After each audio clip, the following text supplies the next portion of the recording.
The Parish Church of San Salvador, Majones.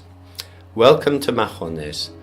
The village forms part of the municipality of the Canal de Verdún, along with the villages of Martes, Viñez, Villarreal de la Canal, and the capital, Verdún.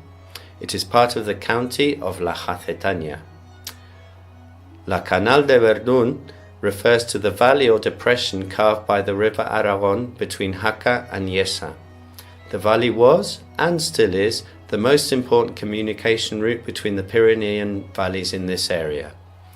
The Camino de Santiago followed this route, and some fascinating Romanesque churches, including this church in Majones, remain from this period. Documents show that Majones existed in the year 1025, but the church we see was built in the 12th century in the Romanesque style. The church was modified in the 16th and 17th centuries. Nowadays, it is considered one of the finest examples of Romanesque art in this area, and is particularly special for being one of the few churches in Aragón with a clover leaf east end, with 3 apses on a single nave.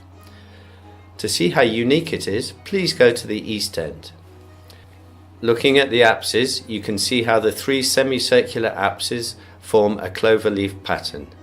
The church has a Latin cross floor plan, but has a central apse and a chapel on each side of the chancel, each with its own smaller apse.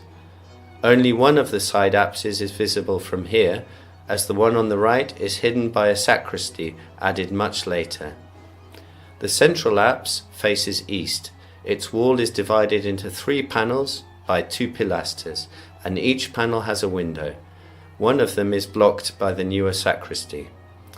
The tower over the crossing was added in the 16th century by reinforcing the vaulting below and building the tower to hold the church bells. Looking at the apse on the south wall, the one still visible, you'll see that the upper part projects out further than the wall below. This was done in the 17th century when the apses were heightened to the same height as the nave.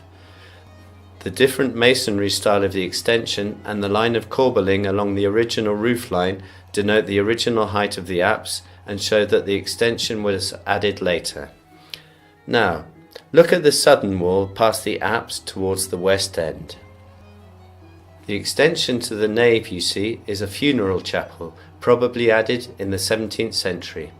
It's likely that the original southern doorway was destroyed to make the chapel, and several original windows were blocked, which considerably darkens the church interior.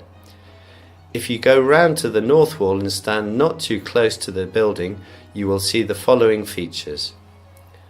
A small cemetery is enclosed by a low wall. Looking at the church from left to right is the sacristy, partly blocking the central apse, the side apse, and the cylindrical volume by the tower, which encloses a spiral staircase up the tower. The buttress you can see reinforces the vaulting arch, which you can see inside the church. Please continue around the church to the doorway at the west end. The door has a round arch with an undecorated semicircular tympanum. The porch over the doorway was added several centuries after the original church was built. If you can enter the church, it's well worth it. If not, please listen to the description to help you imagine what it's like. The interior. The church is very dark as a result of the later additions, which block most of the original windows. The choir at the west end was built in the 16th century, and it has a window added to help light this part of the church. Looking at the roof, we can see the slightly pointed barrel vault and its supporting arches. Towards the east end is the chancel with its clover leaf apses, each covered by a quarter-sphere vault. They have round, arched windows. The Baroque altar completely blocks our view of the original central apse and its windows. Lastly, have a good look at the columns in the nave with their capitals and bases beautifully sculpted in the Romanesque style. As you leave the church, you will see another tower, which was built in the 15th century as part of the network of fortifications made to defend the Canal de Verdún. If you visit the Diocesan Museum in Jaca, there is a Romanesque painted figure of Saint Martin of Tours from the 13th century which is the only remnant of a hermitage which once stood near Majones. Please don't rush off without having a look around the village. Very few people live here nowadays, but the neighbours really look after their houses and their village, and they are very proud of the church and the historic importance of Majones.